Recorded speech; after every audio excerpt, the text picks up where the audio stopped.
nanti ada masalah tahun keselamatan di situ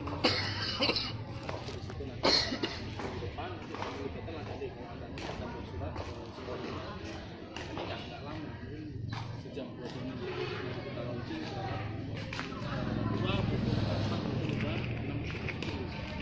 Nah sebagai gambaran di khususnya di Tamiang ini tingkat laka lantas sekarang agak tinggi.